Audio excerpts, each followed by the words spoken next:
Get ready to discover the most controversial and transformative story Jesus has ever been a part of.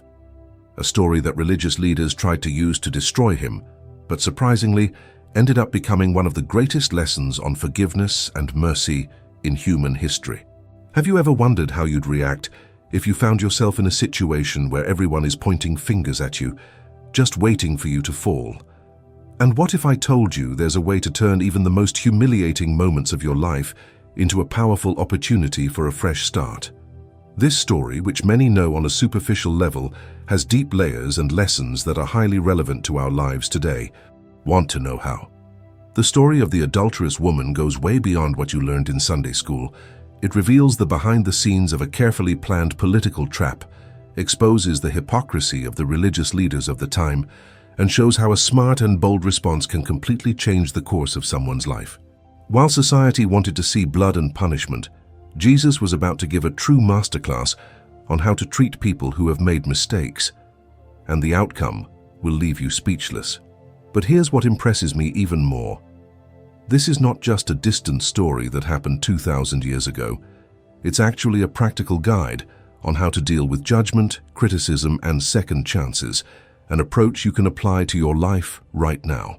If you've ever felt condemned by others, if you've ever wanted to harshly judge someone, or if you're seeking a new perspective on forgiveness and new beginnings, this story will deeply move you. What Jesus did that day in the temple completely shattered the logic of the Pharisees and created a new paradigm about justice and mercy, which continues to revolutionize relationships to this day. Get ready to discover how a simple phrase, "Let him who is without sin cast the first stone," became one of the most powerful tools against hypocrisy and judgment. After understanding the secrets behind this incredible story, you'll never look at conflicts and accusations the same way again. It was just another morning at the temple in Jerusalem, and you can almost picture the scene, right? The sun was still rising, casting that golden light on the ancient stones that only God knows how to create. People were starting to gather, bringing with them their hopes, their pains, their questions. They came from far and wide, some walking since dawn, because they knew that something special happened when Jesus arrived. It was as if the air felt different, lighter, full of possibilities. Jesus didn't need a microphone, no stage or spotlights, but when he spoke, it was impossible not to listen. His authority didn't come from diplomas hanging on the wall or titles printed on business cards. It came from something much deeper, the genuine compassion that flowed from every word, every gesture. Imagine walking into a tough Monday at work and finding someone who truly sees you, who understands your struggles without you saying a word. That's exactly how people felt when Jesus taught. The temple, a place of rituals and strict judgments, suddenly transformed into the most welcoming space when Jesus was present. It was as if he was the only one capable of translating the complex mysteries of God into something accessible and life-changing. Ordinary people, fishermen, merchants, housewives, restless young people, didn't just see a teacher there. They saw someone who spoke directly to their hearts. It was like he took the most complex spiritual concepts and made them understandable to even a child. No wonder the crowds gathered around him naturally. The morning promised to be something special, one of those days that stick in your memory forever. Jesus had this gift of turning ordinary moments into extraordinary ones, you know. It was as if he could see beyond appearances, beyond the labels society placed on people. While religious leaders worried about hierarchies and protocols, Jesus genuinely cared about the people in front of him. Every lesson was a seed planted in fertile soil, ready to grow and transform lives. The streets around the temple were packed with people, and the murmur was constant. Everyone was talking about Jesus' words, the miracles he had performed, and the renewed hope he brought. It was as if, amidst all that buzz, the promise of a better life began to bloom in the heart of each person who heard his teachings. It didn't matter their social status, their job, or their personal struggles. Everyone was drawn to the simplicity and depth of his words.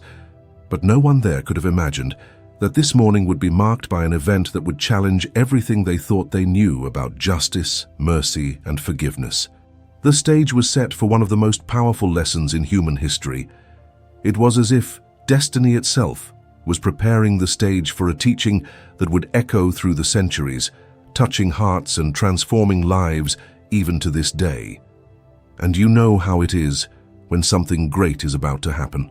There's tension in the air, an expectation that no one can quite explain. And then, out of nowhere, the serene atmosphere of the morning was shattered by hurried footsteps and raised voices. The Pharisees and scribes arrived like a storm, dragging with them a woman who tried to hide behind her disheveled hair.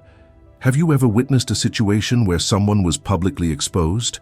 That awkward feeling when all eyes are on one person, making the moment unbearable.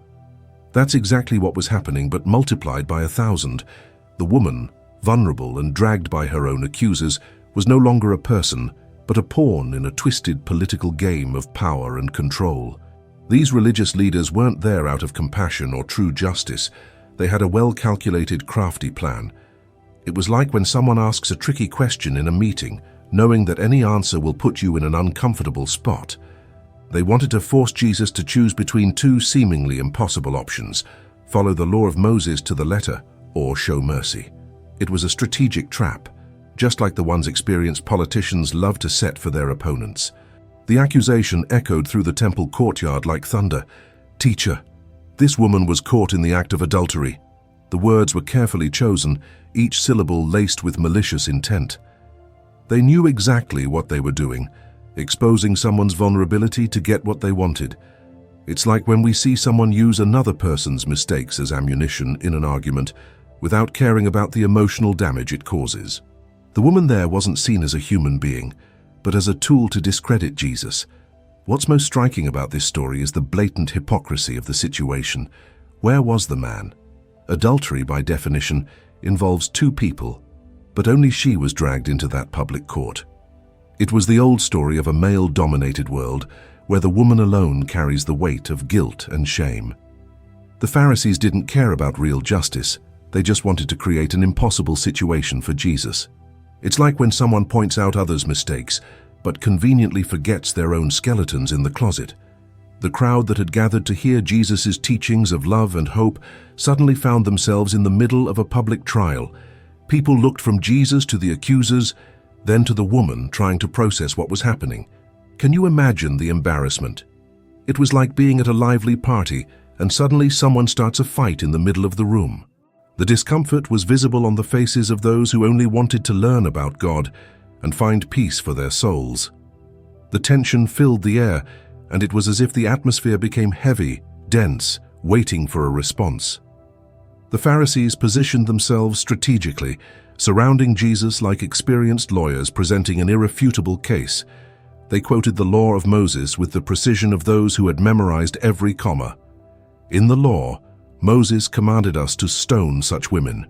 It was as if they were saying, "So now, Jesus, are you going to go against the scriptures or stain your reputation as the merciful one?"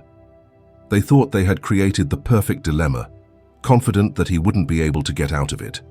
Their arrogance was almost palpable, as if time itself was dragging, waiting for Jesus' response. The tension grew with every passing second, and you could feel the weight of that historic moment. It was as if time itself had slowed down to make room for this epic confrontation between human justice and divine justice. The accusers waited for a response with that sly grin of someone who thought they had already won the game. The woman trembled, probably imagining the stones flying toward her. And the crowd? Well, they were holding their breath, waiting to see how the man who preached love would handle this explosive situation. But what no one expected was that Jesus wouldn't immediately respond with words. Instead, he was about to do something that would completely change the course of this trap. It was as if he had an ace up his sleeve that even the most cunning Pharisees couldn't imagine. His answer would come, yes, but in such an unexpected, simple way that it would leave everyone there, accusers, the accused, and spectators, utterly stunned. The silence that followed would be deafening, as if the very universe had paused, waiting. And then something happened that no one, absolutely no one, was expecting. Instead of responding with eloquent words or impressive Bible quotes, Jesus simply bent down and started writing on the ground with his finger. Imagine the look on the Pharisees' faces in that moment. It was like asking someone an incredibly important question, only for them to start doodling on a piece of paper, completely ignoring your presence. The silence that followed was the kind that makes your heart beat faster. Have you ever been in a situation where you were expecting an explosive response and got a disorienting silence instead? That simple gesture from Jesus completely shifted the dynamics of the situation. The accusers, who had arrived full of themselves like lions ready to pounce, suddenly found themselves faced with something completely unexpected.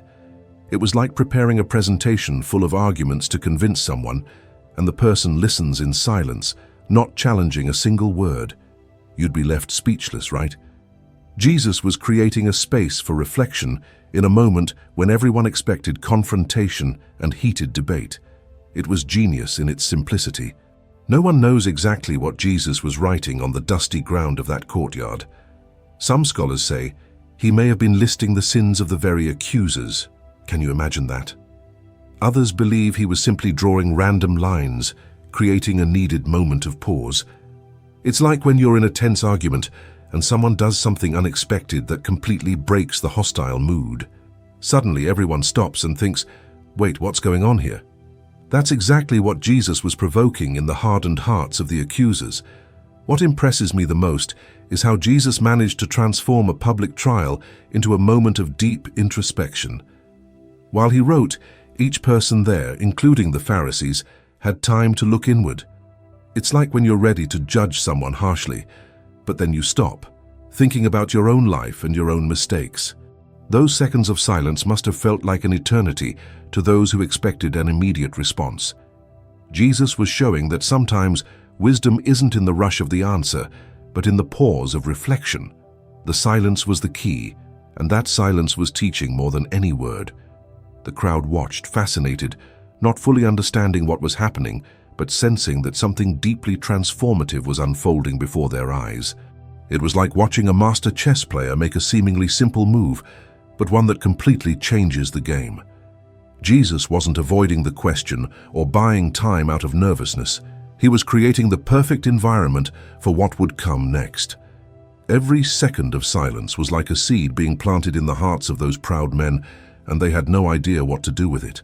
The Pharisees started to shift, restless with that reaction completely off script from what they had prepared. They came there expecting a verbal battle, a duel of Bible quotes, something they could use against Jesus. But how do you fight silence? How do you attack someone who simply bends down and starts drawing in the sand? It was like trying to punch the wind, frustrating and pointless. Jesus was completely dismantling their plan with the simplest of actions, silent wisdom. The woman, caught in the middle of that awkward situation, probably looked at Jesus with a mix of confusion and hope. Maybe for the first time in a long while, she didn't feel the weight of judgmental stares upon her. Everyone was focused on that man kneeling, writing mysterious words in the dust. It's like when you're being attacked by a group of people and someone steps in, takes all the attention, and gives you a moment to breathe. Jesus was creating a safe space in the middle of the storm, a temporary shelter of compassion. And then, after those eternal moments of silence, when the tension in the air was almost unbearable, Jesus prepared to do something even more impactful. What he had written on the ground was just the first act of a play that would forever change how we understand justice and mercy. It was like that silence was just the calm before the storm, or rather, before the most beautiful and powerful demonstration of divine wisdom those men had ever witnessed. The stage was set, and the words that would come next would echo through eternity. After those intense moments of silence, with the pressure from the Pharisees mounting with every second, Jesus finally stood up. Can you imagine the anticipation in the air? It was as if all of Jerusalem had stopped to hear what he would say. The accusers were there, impatient, thinking they had already won by sheer exhaustion, insisting on the question like stubborn children who won't accept a no for an answer. And then Jesus opened his mouth and said something that no one, absolutely no one, was prepared to hear. It was like a lightning bolt cutting through the sky on a sunny afternoon, shattering the tension all at once. Let him who is without sin cast the first stone. And just like that, with a simple phrase, Jesus completely turned the tables. It was as if he took a bomb that was about to be thrown at him and tossed it back at those who had made it. Imagine the look on the Pharisees' faces. They came prepared for a debate about the law of Moses, about rules and punishments, and suddenly found themselves facing a mirror that showed their own flaws. Jesus didn't deny the law, but he put it in a perspective they had never considered. The brilliance of that response is breathtaking, you know. Jesus didn't say the woman was right, or that sin didn't matter. He didn't say the law was wrong, or that it shouldn't be followed. Instead, he did something much more powerful. He placed the responsibility of punishment in the hands of those who were free of guilt. It was as if he said, "You want justice? Fine. But let's start with you." It was an intellectual and moral checkmate that left everyone speechless, frozen in time. What impresses me most is how Jesus managed to turn accusers into defendants with just one sentence. Suddenly, those men who arrived as the supreme judges found themselves in the position of having to account for their own actions. It's like when you're pointing a finger at someone and suddenly realize you have 3 fingers pointing back at you. Jesus' wisdom wasn't just in the words he spoke, but in how he made each person there look inward. It was divine psychology in action. The crowd must have been stunned by that epic turn of events. Imagine expecting to see a public lynching and suddenly witnessing a masterclass on self-awareness and humility. Jesus took a moment of hatred and turned it into an opportunity for growth. It's like when a great teacher takes a tough question from a student and turns it into a lesson that everyone will never forget. The difference is that Jesus did this with someone's life at stake and the reputation of religious leaders on the line. Those words weren't just a clever response. They were a sentence that pierced the heart of everyone present. Jesus was saying that all of them, without exception, were equally in need of mercy. It was like he turned on a light in a dark room, and suddenly everyone could see their own shadows. The Pharisees, who came to expose the dirt of others, found themselves facing the mirror of their own conscience. There was no escaping that penetrating gaze of truth. And the most beautiful thing of all is that Jesus didn't publicly humiliate anyone. He could have listed the sins of every Pharisee present. After all, he knew the hearts of all. But instead, he gave each one the opportunity to reflect and choose their own response. It was as if he was saying, "I know you're not perfect, you know you're not perfect, so let's stop this charade and deal with reality." The moral elegance of that approach was simply breathtaking. After speaking those words that changed everything, Jesus bent down again and continued writing on the ground. It was like he had thrown a stone into a lake and was now waiting for the waves to reach the shore. He knew he had planted a powerful seed in the hearts of those men, and that each person there needed time to process what had just happened. The silence that followed was different from the one before. It was no longer one of expectation, but of deep reflection, as if Jesus' words had invaded every mind and every soul present. And then something began to happen that no one could predict. And then something absolutely extraordinary began to happen. One by one, like leaves falling from a tree in autumn, the accusers began to quietly walk away. What was most impressive was that it was the oldest ones who left first, those with more life experience, more baggage, more stories to tell, and consequently more awareness of their own mistakes. It was as if the wisdom that comes with age whispered in their ears, "My friend, you're not in a position to judge anyone." It was both beautiful and sad to witness that silent retreat from moral pretense, as if shame and reflection took hold of them. Imagine the scene. Men who arrived as lions, leaving as lambs, each carrying the weight of their own conscience. There was no argument, no attempt to justify or explain, just that quiet departure which spoke louder than any speech. It was like when you're in a group of friends criticizing someone, and suddenly you remember something you did and feel too embarrassed to continue talking. Jesus had touched on a universal wound, the hypocrisy we all carry, but few have the courage to admit. What fascinates me is how Jesus managed to do that without publicly humiliating anyone. He could have shouted out each person's sins, could have put on a public spectacle, but he chose to give each person the dignity of private reflection. It was as if he was saying, "I know, you know, and that's enough." The Pharisees had the opportunity to leave with their heads held high, taking with them a lesson far more valuable than any public defeat. This is what I call compassionate wisdom in action, a wisdom that doesn't impose itself, but transforms from the inside out. The crowd watched this retreat in silence, probably trying to process what was happening. It must have been like watching a movie where the ending is completely different from what you expected. But it makes perfect sense when you take the time to think about it. The spectators came expecting to see an execution and ended up witnessing a masterclass on self-awareness and forgiveness. It was as if Jesus had transformed a public trial into a collective therapy session, where each person there was challenged to reflect on their own life, their own flaws. One detail we can't ignore is that each man who left carried more than just the memory of that moment. They took with them a seed of humility planted by Jesus, a question that would echo in their minds for a long time. Who am I to judge? It's like when someone asks you a question so deep that you spend days thinking about the answer. Jesus didn't just win that intellectual battle, he planted seeds of transformation that could grow throughout those men's lives, transforming them from the inside out, silently but profoundly. The fact that the older ones left first also teaches us something precious about the wisdom that comes with experience. The longer you live, the more you realize how many times you've messed up, how many times you've judged someone unfairly, and how many times you've needed a second chance. The younger Pharisees might still have had that arrogance of thinking they were always right, but the more mature ones knew that life is full of nuances and that no one is free from making mistakes. It was as if age had given them special glasses to see their own fragility, to realize that when we point the finger, we place ourselves in a vulnerable position.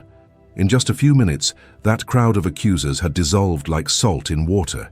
There was no one left to uphold the accusation, not one to cast the first stone. It was as if Jesus had waved a magic wand and turned wolves into sheep, judges into confessed defendants.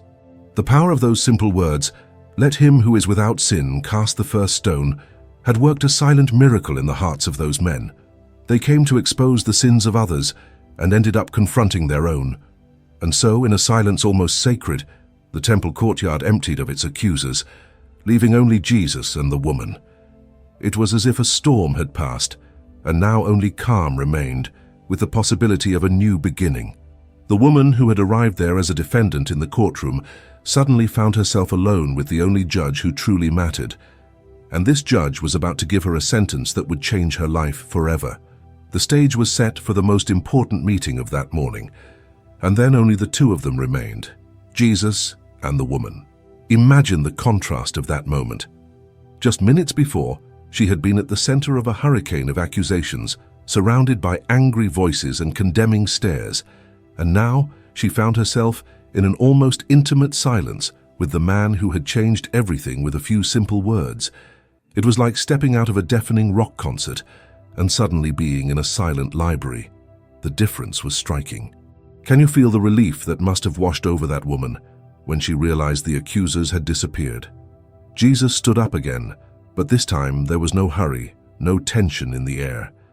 It was a calm, serene movement, as if he knew the most important moment was just beginning. He looked around and asked a question that must have sounded like music to the woman's ears. "Woman, where are your accusers? Has no one condemned you?" It was as if he was confirming the obvious, but in a way that transformed the realization into a moment of liberation. Sometimes the right question at the right moment is worth more than 1,000 motivational speeches. Her answer was simple, direct, filled with a relief that you could almost touch. "No one, Lord." 2 words that summarized a complete revolution in her situation. It was as if she was saying, "I can't believe this is happening, but it's true. There are no accusers left." Have you ever had a moment where you expected the worst, and suddenly everything gets resolved in a way you never imagined? That's exactly what was happening there. The woman who had arrived condemned was now experiencing something that seemed impossible: the complete absence of condemnation, a gift she never dreamed she would receive. What impresses me most about this dialogue is the gentleness with which Jesus spoke to her. He didn't call her adulterous, a sinner, or any other label society had slapped on her. He simply said, "Woman," a respectful, dignified address that acknowledged her humanity before anything else. It's like when someone calls you by your name instead of your mistakes. It makes all the difference in the world. Jesus was showing that, in his eyes, she was a person, not just a label with her sins written in big letters. In that intimate moment, far from the judgmental eyes of the crowd, the woman likely had the chance to truly see Jesus, not just as the man who had saved her from an impossible situation, but as someone who saw her beyond her mistakes. It was like finally meeting someone who sees you for who you truly are inside, not just for what you've done or failed to do. How many times in life do we meet someone like that? Someone who looks beyond the surface and sees the potential for transformation in each of us? Jesus' question also had another subtle but powerful purpose. It made the woman realize that the accusation had completely disappeared. There was no more courtroom, no more judges, no more pending condemnation. It was as if he was helping her mentally process what had just happened. You're free, there's no one left here to judge you. Sometimes, we need someone to help us recognize our own freedom, especially when we've been stuck in situations where we've felt trapped for so long. This simple yet profound dialogue created a sacred space where shame began to give way to hope. The woman didn't need to defend herself, didn't need to tell her version of the story, didn't need to beg for mercy. Jesus had already decided how to deal with her, and it wasn't through condemnation. It was like standing before a judge who asks you about your accusers just to confirm that they no longer have any power over you. Freedom was literally in the words of that seemingly casual conversation, but deeply transformative. And then Jesus prepared to say something that would not only transform that moment, but possibly the entire life of that woman. He had undone the accusation, had dispersed the accusers, had treated her with dignity and respect. Now the most important part was coming. What to do with this newly acquired freedom? It was like getting a second chance at life and being on the brink of receiving the instructions on how to make the most of it. The personal encounter was reaching its climax, and then came the moment that would change everything forever. Jesus, with that voice that carried both authority and tenderness, spoke the words that would echo through the centuries. "Neither do I condemn you. Go and sin no more." Imagine the impact of that phrase on the woman's heart. It was as if someone took all of her guilt, all of her shame, all the labels she had carried, and simply said, "This no longer defines you." Jesus wasn't minimizing the sin or saying it didn't matter. He was offering something much more powerful, a new identity based on the future, not the past.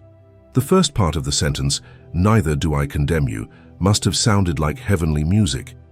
It was the official confirmation that she was free, but coming from the only person who truly had the authority to judge her. It was like expecting the worst grade possible on a test, and then the teacher tells you that you passed with honors.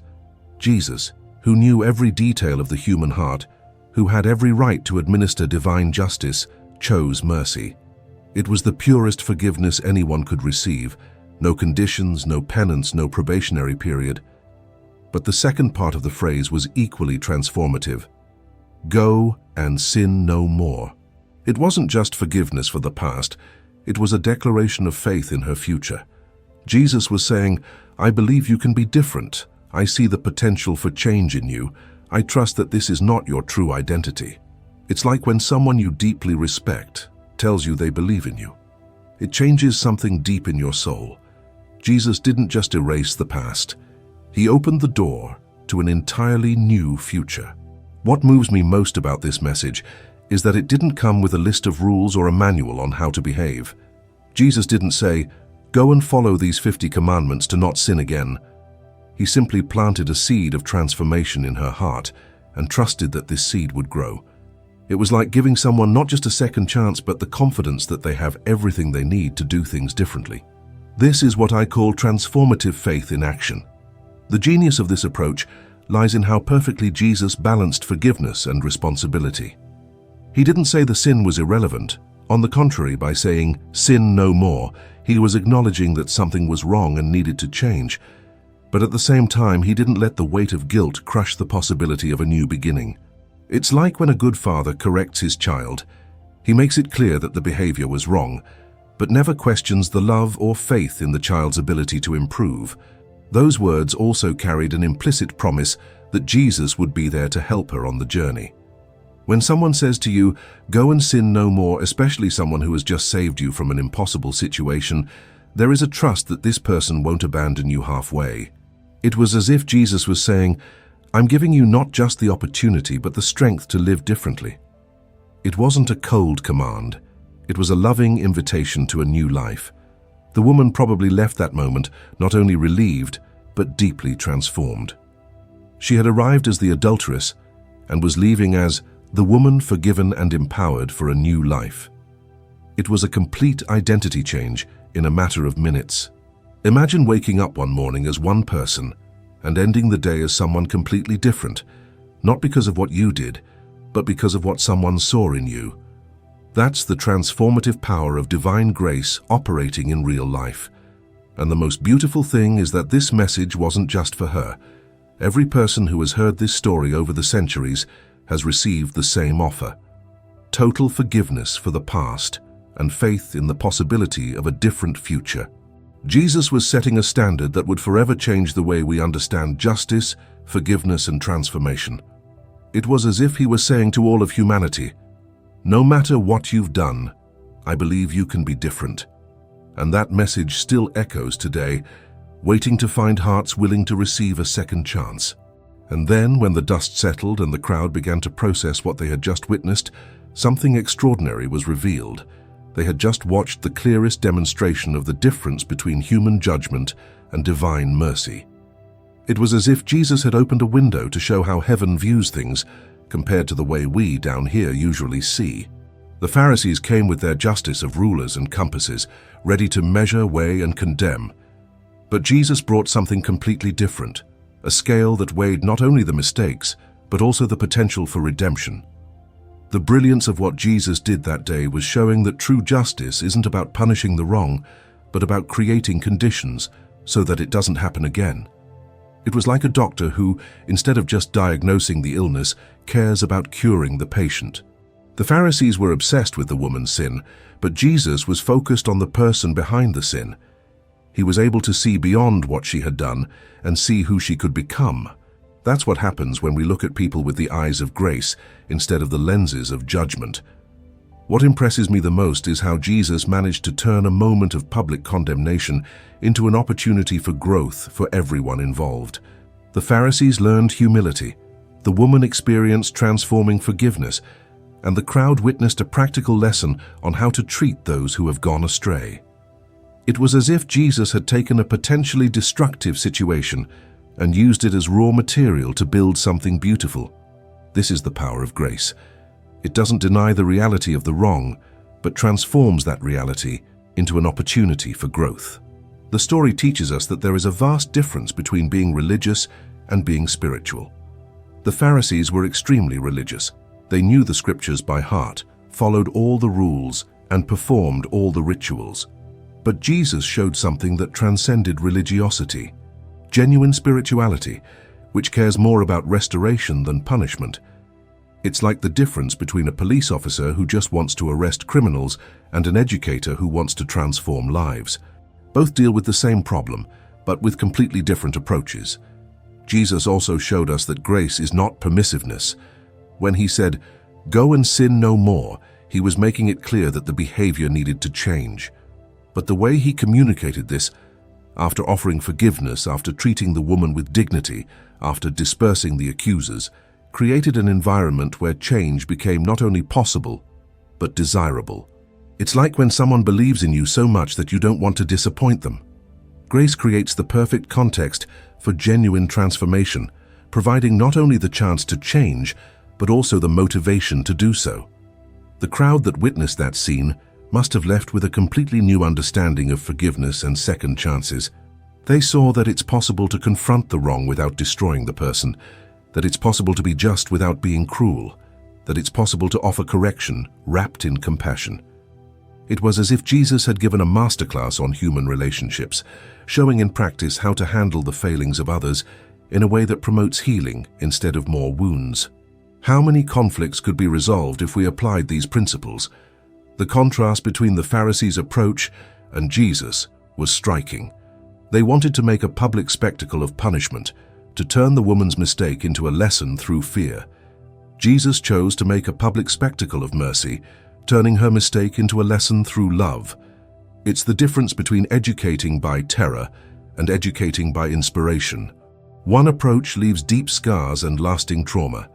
The other plants seeds of transformation that can bloom throughout life.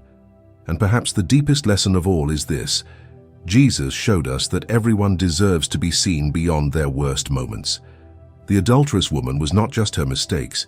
She was a person created in the image of God, with potential for change, growth, and contribution. The Pharisees were also not just their hypocrisy. They were people who needed to learn about humility and self-awareness. Jesus was able to see the best in everyone, even when they were showing the worst. And this ability to look beyond appearances, to believe in the potential for redemption in every human heart, is exactly what makes all the difference between a world based on condemnation and a world based on hope. When the dust settled in that temple courtyard and people began to head home, each one carried with them lessons that would forever change the way they saw life, relationships, and themselves. The first and perhaps most impactful lesson was about genuine compassion, not the superficial pity we feel when we see someone in difficulty, but the compassion that moves us to act in a transformative way. Jesus showed that being compassionate doesn't mean turning a blind eye or pretending problems don't exist. It means creating conditions for people to rise up and start over. It's like the difference between giving a fish and teaching someone to fish, but in a much deeper spiritual dimension. The second revolutionary lesson was about the true meaning of forgiveness. The crowd learned that forgiving isn't just about forgetting what happened or pretending it didn't matter. Forgiveness is choosing to see the person beyond the mistake they made. Jesus didn't downplay the woman's adultery, but he chose to focus on the potential for transformation she carried. It's like when you forgive someone who has hurt you deeply. You're not saying the hurt didn't happen, you're deciding that the hurt won't define the future of the relationship. This is wisdom that can revolutionize entire families, bringing healing and understanding where there was once bitterness. But perhaps the most uncomfortable and necessary lesson was about not judging others. The Pharisees learned the hard way that pointing fingers at others' mistakes is a boomerang that always comes back.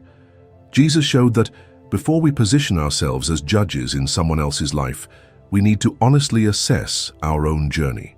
It's like looking in the mirror before criticizing someone else's appearance. Self-reflection has the power to transform harsh critics into more understanding people. How many relationships could be saved if we applied this simple wisdom? The story also taught something powerful about second chances, that they are not only possible, but necessary for human growth. Jesus showed that everyone deserves the opportunity to start over, no matter the magnitude of their mistake. But there's an important detail here. He didn't just give the woman a second chance. He showed faith in her ability to do differently. It's like when a teacher believes in a student everyone else has given up on. That trust becomes fuel for transformation. Someone's faith in our potential can be exactly what we need to reinvent ourselves. Another fundamental lesson was about the difference between empty religiosity and transformative spirituality.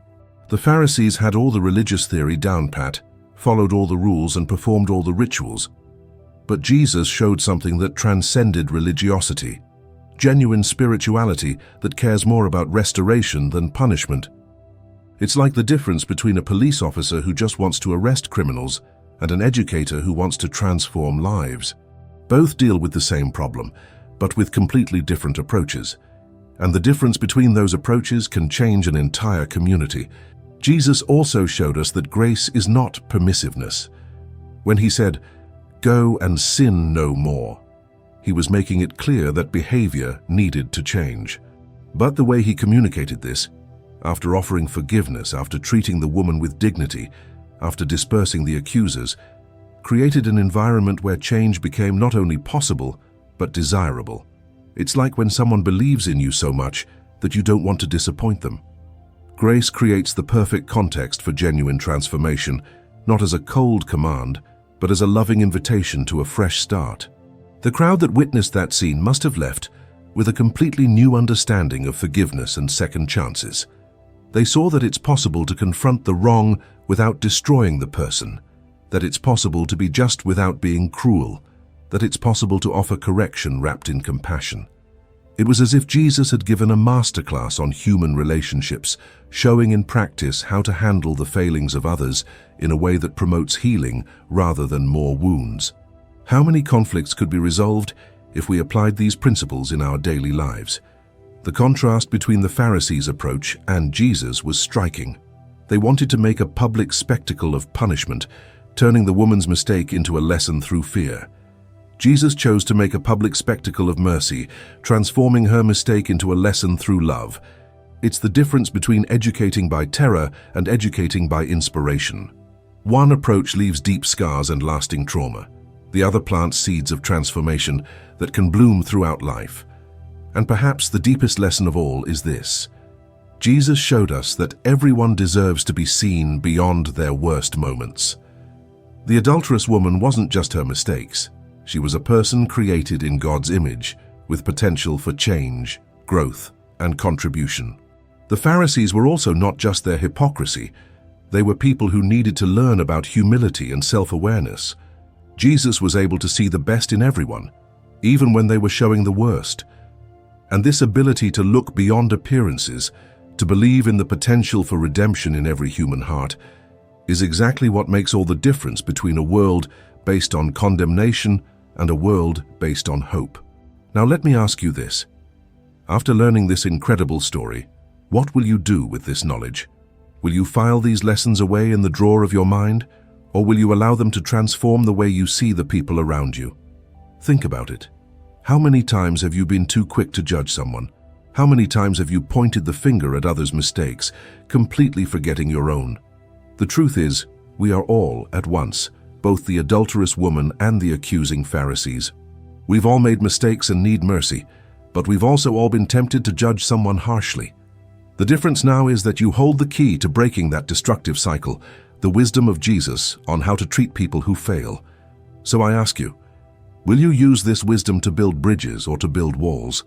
Imagine how your relationships could change if you started applying the principles that Jesus demonstrated that morning in the temple.